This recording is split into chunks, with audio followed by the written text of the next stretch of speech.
Monty Python star Eric Idle has opened up about his meetings with King Charles at Billy Connolly's Scottish Highlands Castle home, where he provided him with some good comedic therapy to help him escape the pressures of royal life.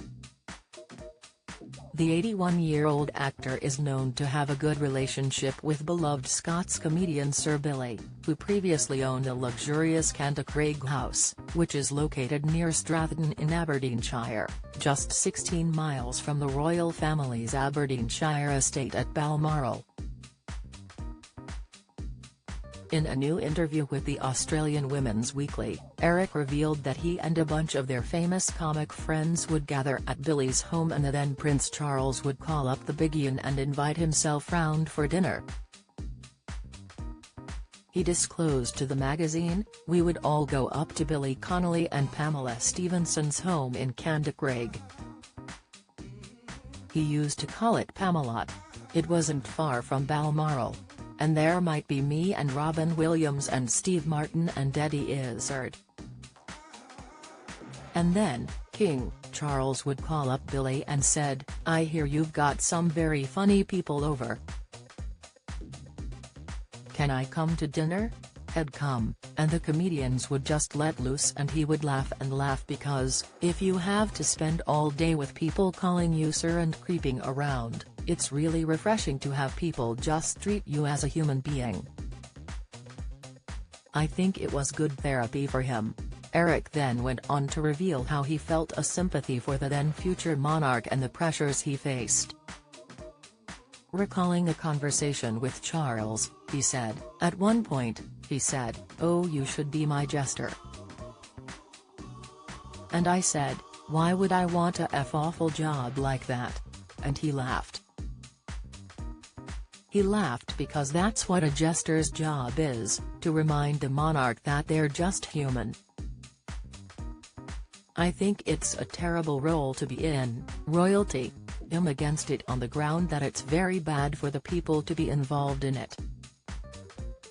It's a sort of child abuse, and it's very hard to escape into normality."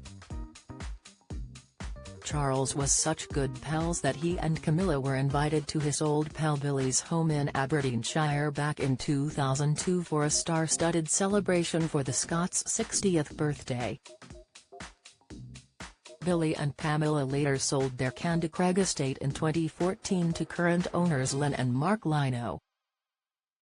Meanwhile, last week Sir Billy made an admission about his death amid his ongoing health struggles. The retired Scots actor and comedian was diagnosed with Parkinson's disease back in 2013 and has become increasingly ill with the brain disorder, which causes unintended or uncontrollable movements, such as shaking, stiffness, and difficulty with balance and coordination. Despite the comedy legend revealing last year that he doesn't feel close to death, he has now revealed the message head-like on his gravestone when the time comes. In true Connolly fashion, Billy revealed that he and his wife Pamela had settled on, "You're standing on my balls," in tiny wee writing. Speaking of how he has now come to see the funny side of death, he went on, "You just confront it and make decisions based on it. You just have to don't think you are being badly treated in life, or you have the bad pick of the straws. You are one of millions. Just behave yourself and relax. You then realize it, death is not the big thing everyone has made it out to be. It is nothing. It is just a sudden nothing." The retired Scots comic will reflect on his life and incredible career in a new BBC One series titled In My Own Words, which is set to air at 10:40 p.m. on Monday, September 2nd. The BBC Arts series is made up of fresh, contemporary series of unmediated interviews with well-known creative figures. Newsletter here.